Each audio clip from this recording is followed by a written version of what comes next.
Hey, everybody. Thanks for tuning in. My name's Ethan Rowling, and I'm the host of the Conversations with Chris and Ethan podcast. On this platform, we talk about various topics surrounding the Scott County Sheriff's Office and Chris's viewpoints on those topics.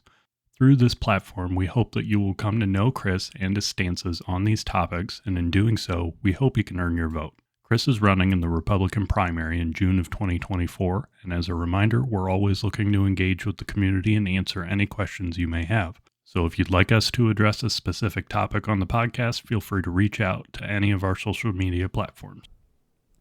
So I thought we could talk about the overarching broad topic is just mental health.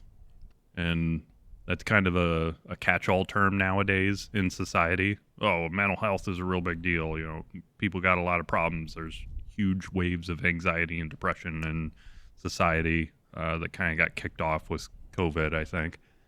But what a lot of people don't talk about is issues within the law enforcement sphere, because the public seems to think that we're just supposed to be robots and not feel or have emotions or anything. But that's just not the case. So I thought we could spend a few episodes talking about that. So I have experience working in the jail. I thought we could talk about kind of the overarching issues of mental health that surround law enforcement. So not just talking about cops needing mental help, but how the degradation of mental health for society has affected law enforcement. So the jails are full. The court systems aren't taking care of it. I know that you deal with a lot of mental health committals as a civil deputy, and I just thought we could talk a little bit about that. You know,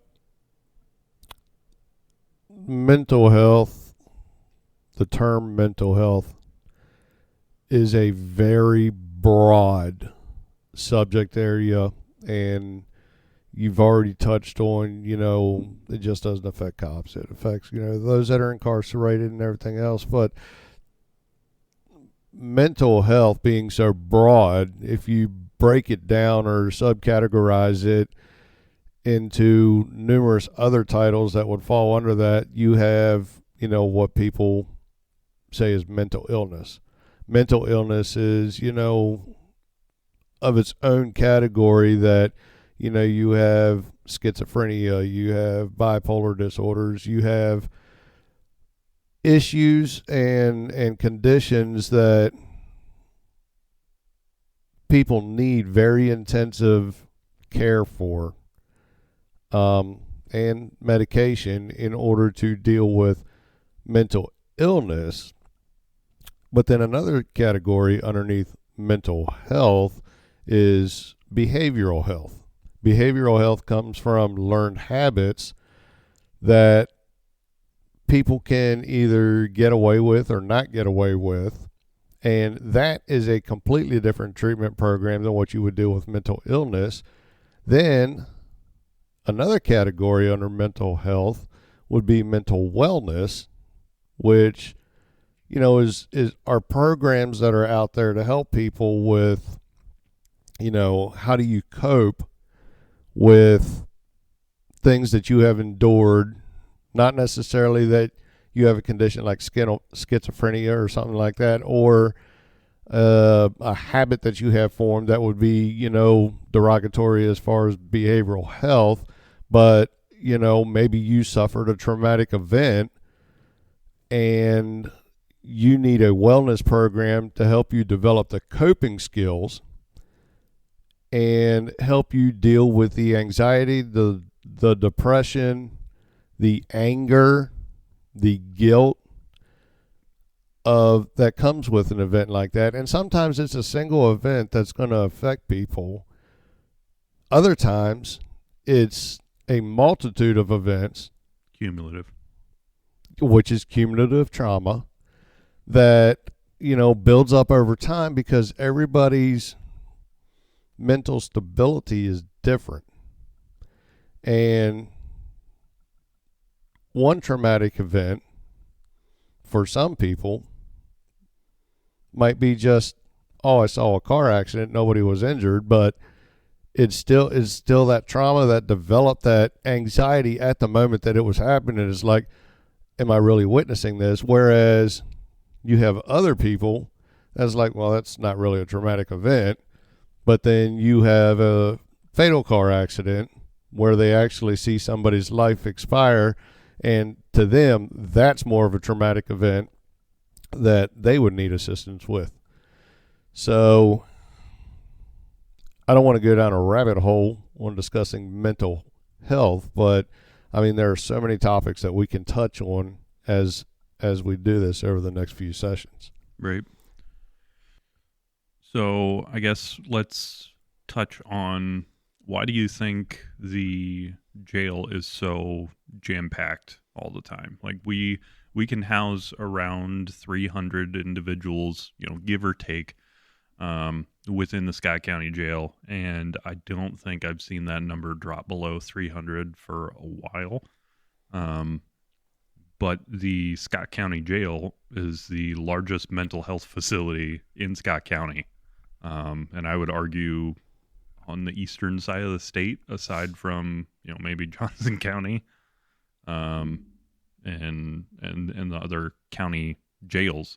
Why do you think there's so many people in jail with mental health issues, like you've said, actual diagnosed disorders? Well, that can be due to numerous conditions that have failed people in society. One, it's societal, because people are just like, oh, we have to deal with this individual. Just put them away.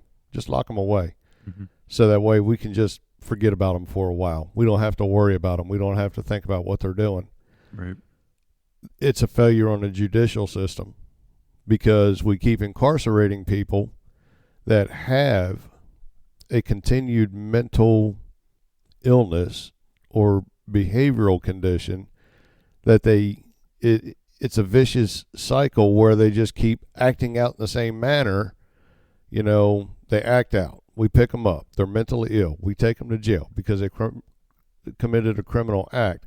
However, did they have the intent to commit the criminal act, or are they just acting out the way they are because that's their mental state, and we're not addressing that issue? So then we lock them up in a jail. Then we get a court committal on them. So then we take them out of the jail. We take them to the hospital. The hospital holds them for 3 to 5 days. We get them on their medication. They start taking their medication. They get released 5 to 7 days later. Then they're back out in the system. Then they quit taking their medication. A week later, they're back in jail. And here we are. The vicious cycle just continues to go and go and go. Also, it's a failure on the health, the medical, the healthcare side as well, because a lot of these people we take to the hospital on court committals, they're in, they give them medication, they drug them up so they're not a problem. They have them for a couple days. Okay, we'll have a hearing. The failure of the judicial system, the medical system, and the attorneys that represent them. Okay, we'll put them in outpatient treatment, give them a bunch of medicine. We're not really going to follow up with them on a daily basis and take care of them and make sure they're taking their medication. So they quit because they think they feel better, and then here we are. We're back in the system. And then it's also a failure of the, I don't want to say community resources, but the government to have proper programs and enough beds to treat people who need long-term inpatient care, therapy, and treatment. Because if we don't develop a habit, which everybody knows it takes 30 days, every day, continuous action to develop a habit. If we don't have somebody in an inpatient therapy session for a minimum of 30 days, and sometimes it's going to take a lot longer than that, up to a couple of years, then we're never going to get that person to develop the habit where they can take care of their own mental wellness and address the issues that they're having. So it's a failure on multitude of systems when it comes to people who are continuously incarcerated who don't suffer from being what I would say, true criminals who do it because they want to do it, Right. versus those who are just, they don't have the mental state to know that they are actually, what they're doing is not acceptable in society. Right. We have mentioned numerous times, and you've heard it for years, if not decades, the stigma of mental health. What we're going to do to change the stigma. Everybody, for the last couple decades, I've heard it over and over and over and over again. We need to get away from the stigma. We need to know that, having a crisis or a mental health issue it's okay. And we've been hearing agencies, governments, people talk about this for years. But what has those who have been talking about it done to actually break the stigma? So, in my experience, people say a lot like, we have to change this stuff. We have to, exactly what you just said. And then that's where it ends. Because after you say that stuff, that gives you a little bit of leeway, with whether it be society or the people around you or whatever. It gives you a little bit of credibility, right?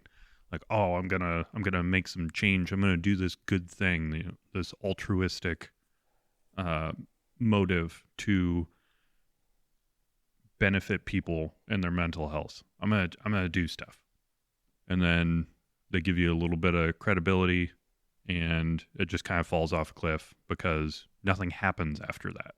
Because as soon as you start looking into the issues that cause this stuff, people get scared because change is difficult, and if you start changing stuff, you're going to get resistance because people don't like change. People don't like stuff being different. So you're going to hit a wall at some point, and a lot of people don't want to push through it or over it or whatever. They just want to go back to being normal and everything being the way that it has been, because it's familiar. So, like we said, with all these different systems failing, somebody's got to make a change somewhere. I know one of the things that we as a department have done is train a lot of our deputies in crisis intervention. And I know that you're trained in that specifically. I've not been trained in crisis intervention, but I'm a crisis negotiator. And I think there's a lot of overlap in those trainings.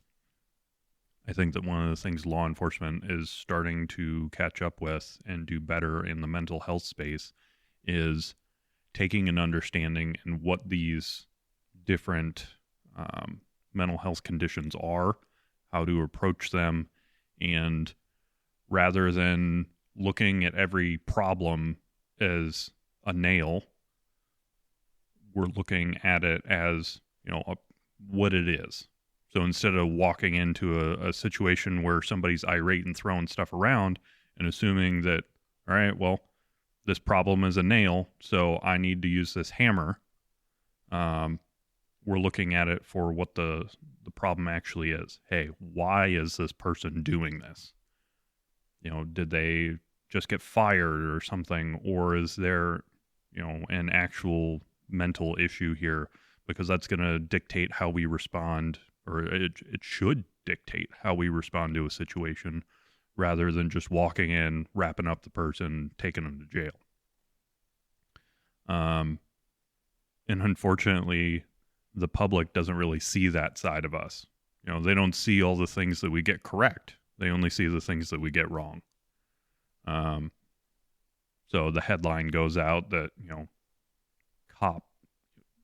4 cops tackle and tase a person, and they get the 20-second clip where the person's tased and there's a dog pile on them. And then the civil lawsuit that comes down the line.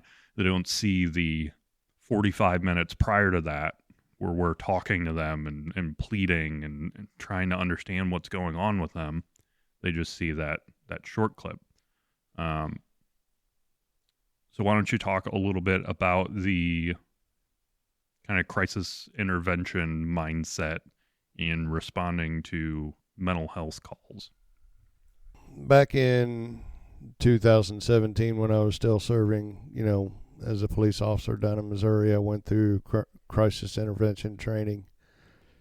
The CIT program is very in-depth and well-structured in the state of Missouri. And then when I came up here to Iowa, I'm like, man, we just do not have the programs, the assets, the structure that I was used to down in Missouri. And, there's a lot of roadblocks that get thrown up as far as being able to have the structure like I saw down there.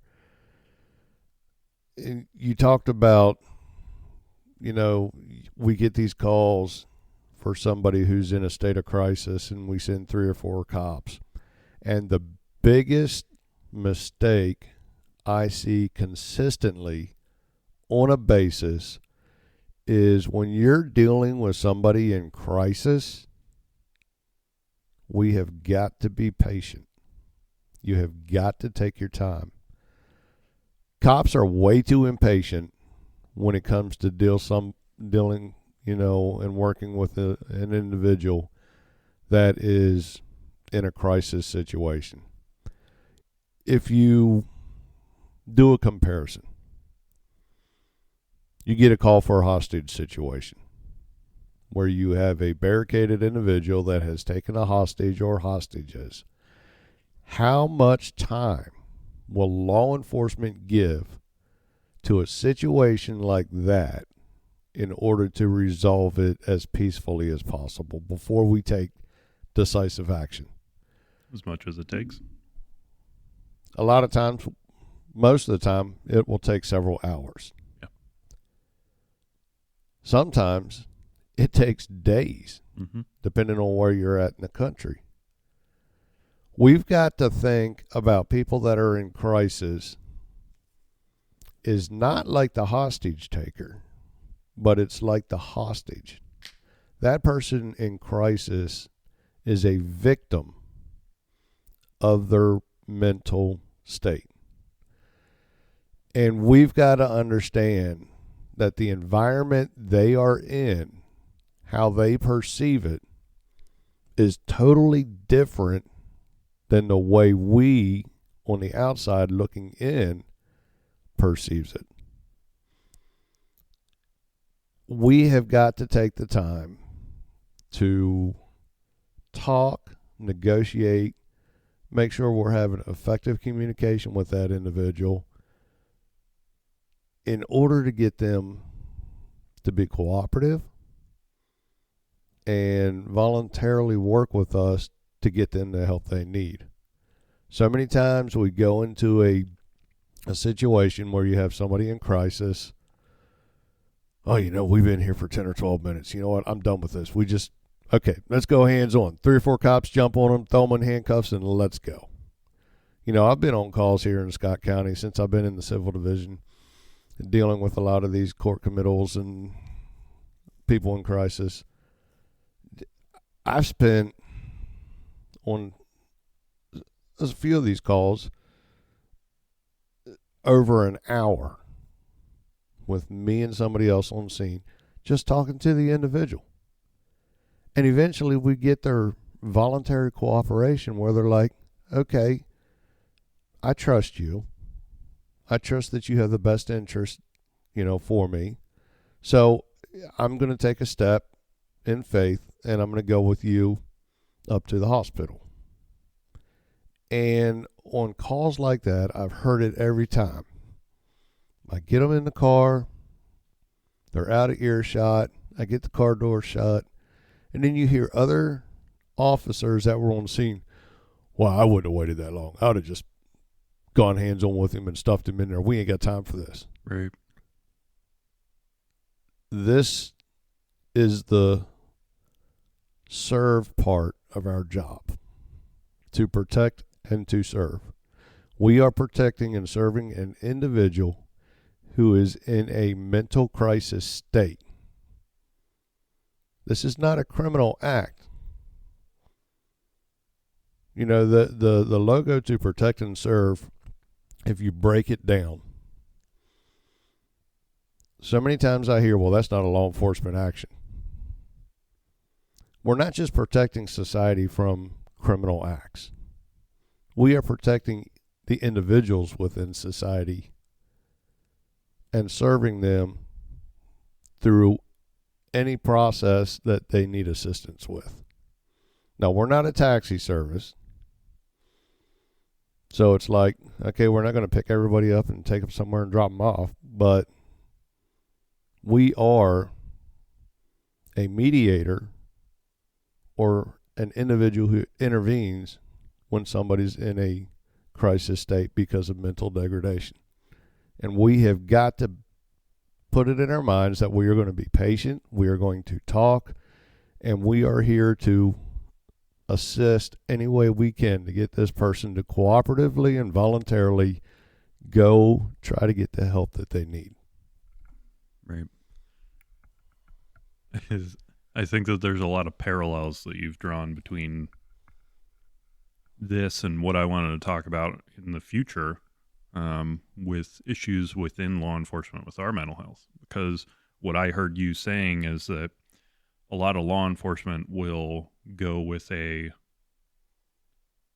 broad plan to deal with somebody, for lack of a better term, that they will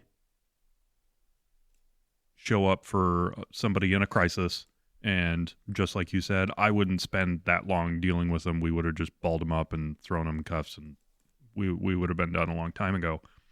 But what we need to do is have a tailored approach for each situation, for each person, to listen to them and what they need and deal with it that way. And there's a lot of parallels between that and what we need within law enforcement for our mental health. There is no one-size-fits-all answer for everything. We need to tailor these approaches to mental health for law enforcement to make sure that we actually get stuff taken care of on our end too. So this is not just, this isn't unique to the people in the public. I think that as a society, we need to take a more tailored approach to making sure that people get what they need.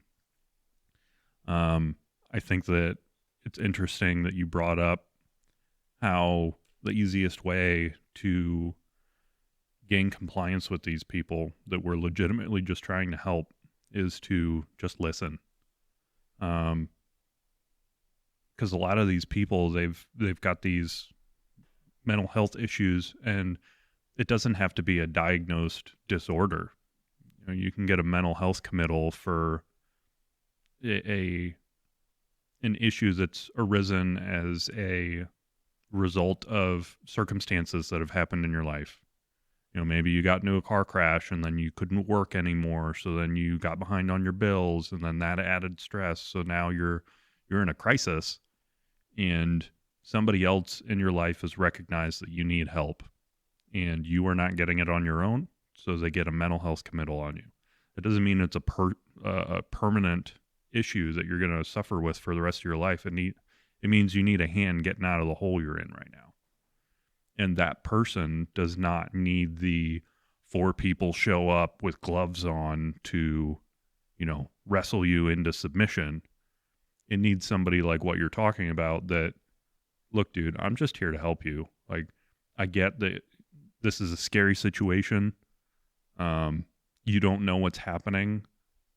I'm not here to make that any more difficult for you. I'm here to help you through this process to come out on the other side and be a better person and be the person you want to be, not this frantic, mind racing person that I see before me right now. And unfortunately, I think that there's a lot of things that lead to that mindset that you talked about that I wouldn't have spent that much time doing that. I think one of the things that leads to that is the low numbers, the staffing. We just don't have enough people to devote, 3 people to a 2-hour long call to get one person to voluntarily go. And unfortunately, we can spend 2 or 3 hours talking to somebody, and some people, it's just going to come down to, they're not going to do it. But I feel like we owe it to everybody to at least try. And the more you do it and the more you deal with these situations, you can really start to learn, okay, this is not going to go anywhere. This is not working for this person. But I think that those are a lot fewer and far between than a lot of people give credit for. Because just like you said, you sit there and you talk to these people and you listen to them and you learn about what their issues are, and they come to trust you. And I think that's the issue, is a lot of people don't trust law enforcement the way that they used to. I think that there's a lot of reasons behind that. I think it's mostly the portrayal of law enforcement to most of society is, like I said, you don't see all the stuff that we do right now with the proliferation of, smart devices and cameras. Everybody's got, everybody has a camera in their pocket now that's way better than news cameras 30 years ago, and they're everywhere. So basically everything is recorded at all times. So while I don't think that there's more incidences of malice from law enforcement, I think that those that exist are captured, preserved, and disseminated way more widely. So I think that there's a skewed perception that cops are just out to, hurt people. And I don't know a single cop that when they sat down for their interview and every single one asks, why do you want to do this? Nobody has showed up to that interview and said, I want to do this because I want to hurt people and I want to just have power over them. I think that everybody gets into this profession for altruistic purposes because they legitimately want to help people. But the job beats you down so much because you're running from call to call, or you're dealing with somebody, or you're not getting the support from above to handle something the correct way. And I know that in some of the agencies within our area, I know that the culture has been ingrained from the top levels down to, all right, you got to handle this call, and then look at the board. You got like 6 or 7 other calls holding just for your area. So you got to deal with this. Let's go. There's not the understanding that you got to use the right tool for the right job. You can't just show up and just beat everybody into submission all the time. Because as a taxpayer, that's not what I want either. Like, I've got family that have had mental health issues.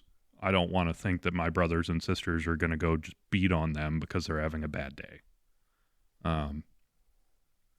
So I think that what we're talking about here is the right direction, but I think we can still do better. I think that we need to have some mandatory, like everybody needs to go through this crisis intervention training, and we need to have follow-on training, because I don't believe we do. I think that once you go through that training, we call it good.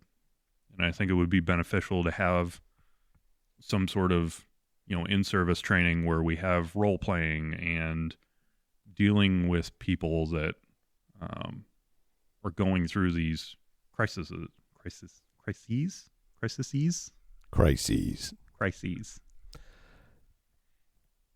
I was thinking about something that I was going to say, and I mean, you already put it out there, and I completely agree with you. And that would be part of my plan as sheriff, is everybody in our agency, whether you're a deputy or whether you're a corrections officer or you're a bailiff or your transport officer. I believe every individual in those categories needs to complete and attend crisis intervention training, because every one of those individuals in those categories at some point in time puts on a uniform, and they consistently deal with individuals who are in a state of crisis, whether we're out on the street responding to a call or dealing with them on the street, or whether they're incarcerated. How many times when you were working in a jail did you have somebody attempt or threaten suicide while in the jail? Pretty frequently. How many corrections officers are trained in crisis intervention? Only those that, well, when I was there, it was only those that kind of went on their own to find that information. So the actual crisis intervention training, the full-blown course, were the corrections officers ever sent to those that you know of? That I know of, no. There wasn't a big push for it. When I was there, I think I may have put in for something to that effect, but did not get it. But I can't I haven't been there since 2019, so I can't say that it hasn't happened since then, definitively. Yeah. So, I know it wouldn't just happen overnight, because sending people to that course, it takes time. But my goal would be by the end of my first term that every employee that works in one of those categories of job assignments in the sheriff's office would attend and complete that training. Because we've already said, how many people do we take to the jail all the time that are suffering from mental illness, and we have no other avenue but to take them to jail, because all the institutions, programs, and society has failed these individuals. So we put them in a correction facility, and then we don't. So we have the highest population of mental conditions or people in crisis all congregated in one location. And yet we don't train our personnel who are there to interact and supervise these individuals in crisis intervention. An officer out on the street might go to 2 or 3 calls a week dealing with somebody in crisis. Depending upon your agency and your geographical location, you might at a most get 2 or 3 calls a week where you have to deal with somebody that's in crisis. Corrections officers have to deal with somebody in crisis every single day, multiple times a day. And yet we fail to train them on how to work with an individual that's in crisis. Yeah, I think that this is a great idea. I think we could even probably host the training here, and that would make it a lot easier. I know that one of the big issues that we have in the jail that has been I would argue, an excuse for why we don't have more widespread training that hits everybody is staffing levels. We don't have enough people to staff the jail. But the problem with that argument is it's about your priorities. So this crisis intervention training or mental health awareness training has not been a priority, where if it was state mandated, you bet that we would have time and we would get it done. But because it's not one of the things that we have to do, um, it's just not a priority. So we fall on that crutch of, well, we don't have enough people to feasibly make it happen. But what's unique about this training is if everybody had it and everybody implements it, it's going to make working in the jail easier. Because if everybody has it and everybody implements it, it will make the inmate population less irritable because they feel less like you're just there to babysit them. Our jail is a direct supervision model jail. So the COs are in, a big room with all these people almost 24 hours a day. So in the general population units, you have 64 people with one CO walking around in there. And that CO has to basically cover all of their daily needs. They feed them, they take care of them, they are almost their therapist sometimes, depending on the level of rapport that you have built up with your people. And this training just helps to further that understanding of how to communicate with people. And when I went through the crisis negotiator training, I picked up so much stuff that I use on a daily basis, just with other people I work with my wife, with the public. The same thing goes for this CIT training. Making sure that we have people that are initially trained to deal with crisis intervention is very important. We don't have enough people trained, like we've already determined.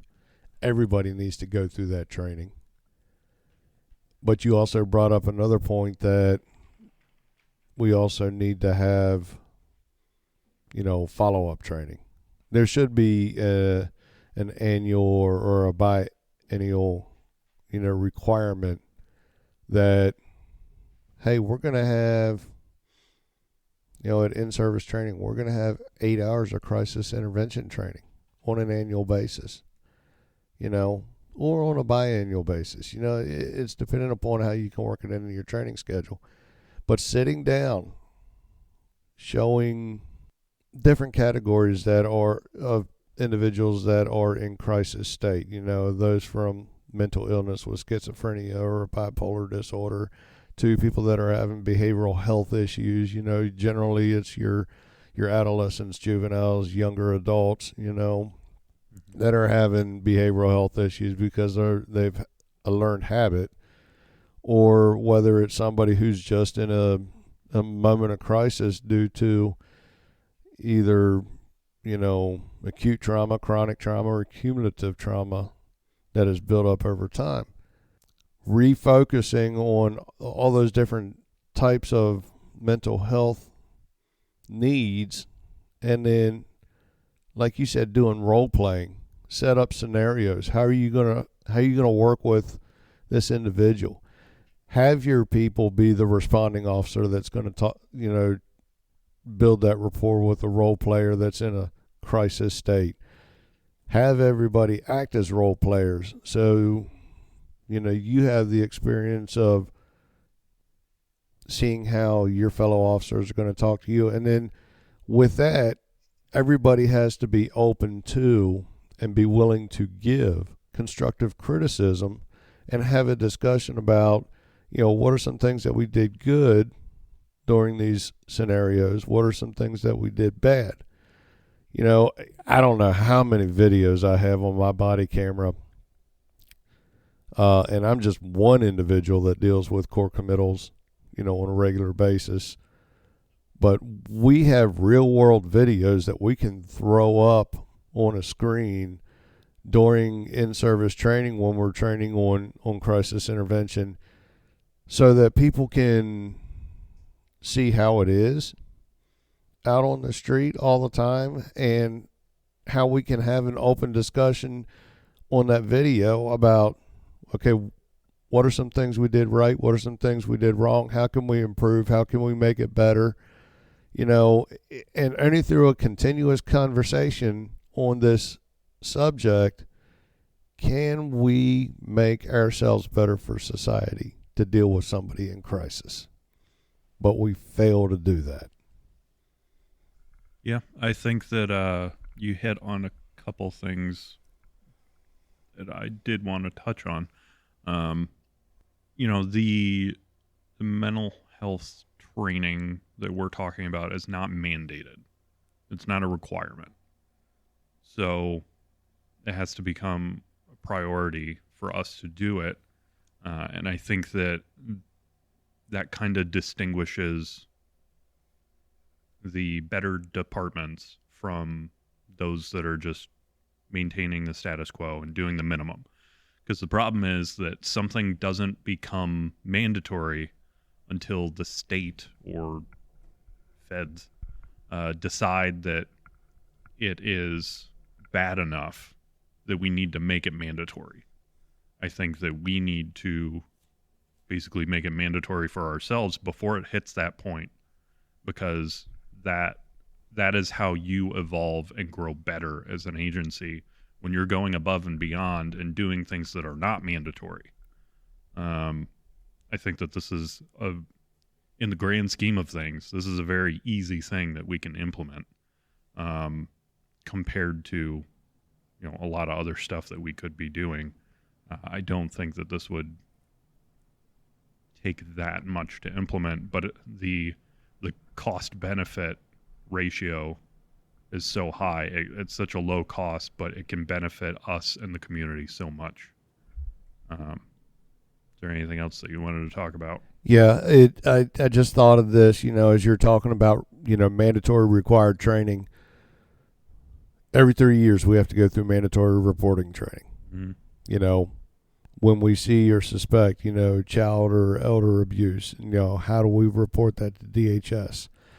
There's a mandated requirement that you have to go through CPR training or first aid training, right? By the state. And, that has become a norm in law enforcement and in other professions, that we have these mandated standards. We have to do them every year or every other year or every 3 years. It's a requirement, or else we don't have our certification. But yet, those incidents that involve those programs are a lot fewer and further between in society these days than the amount of incidents that we actually incur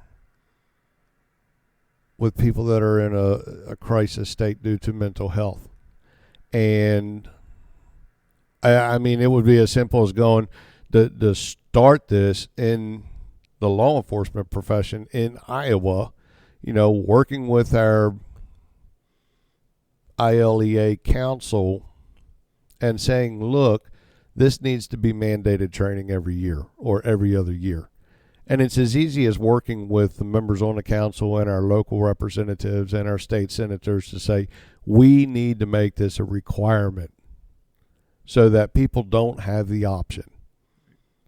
I think it's funny that you brought up, I was kind of chuckling to myself while you were talking, because I remembered that specifically in Scott County, and this is a county-wide training that we have to do annually, is tuberculosis training for people in certain professions. And I know that on the deputy side and in the corrections, we have to deal with it. So I have to do training every year to learn about tuberculosis. Do you know when the last time I had to deal with a tuberculosis patient was? But I haven't, to my knowledge. That's not to say it's not out there. However, you know when I've dealt with a person in crisis? Like daily. And we don't have this training that's widely spread. It's one of those things that we've, those of us that have been through training like that have sought it out to specifically benefit our own positions. You brought up the you're talking about the annual TB training, which part of that is also it is mandated. I'm required to complete training on how to protect my hearing every year. Yeah. I have to take a hearing test every year. Mm-hmm. We don't have that for our brains. I mean, the more we dig into this, it's like outrageous that, I'm required to learn how to protect my hearing, but I'm not required to learn how to work with somebody that is in an emotional, mental crisis state. It blows my mind now that we're talking about this, how we are neglecting the needs of society, but we are mandating what I have to do in my own, in my line of work. They're mandating how I need to protect myself, but not mandating how we help protect others. And I know that now they are addressing some mental health issues within the law enforcement academy. Because I know some of our newer people have come through and said, oh, yeah, we had a scenario day. And I remember going through and we had to, there was like a couple scenarios with a role player and we had to wear a headset and listen to like whispering in our ears while we tried to listen to a conversation to emulate somebody that has schizophrenia and hears voices. And I understand the idea behind that. I just don't think that the execution of it is great. I think that we can do better, especially for, like we said, maintaining. Like even if the Iowa Law Enforcement Academy starts to implement this from the ground level and they do this for everybody new coming in, how many people do we have come and lateral from other states where they don't have to go through the Iowa Law Enforcement Academy? How many people do we have on our own staff that have been here for 15 plus years that didn't go through that training and didn't go to any CIT training? And we don't have any sort of training like this for ongoing to maintain those skills, because these are skills that if you don't use them, you lose them. Perishable skills. Perishable skills. Thank you, Chris. So if you don't use them, you lose them. And we've got people that, they're on night shift and you get maybe a call every couple days or so. But on night shift, it tends to be those, either you get nothing or you get the real hot stuff that like it's a big deal. So they go from nothing to, oh, now there's a hostage situation that evolved from a domestic, and it's a big thing out of nowhere. So they still have to keep those skills polished and up to date, and we don't have that right now. This is why we don't need to wait for this type of training and requirement to be mandated by the federal level, the state level, the county level, whatever level you want to put it at. We need to be proactive and start the requirement within our own agency, because we can ensure that our individuals have the better tools to deal with people in crisis. And, we also have to remember that the people that we deal with in crisis on a consistent basis are not just those individuals out in the community who we don't know. I mean, granted, there are some people in the community that we deal with all the time that we have grown to know them quite well because we're always dealing with them in a crisis state.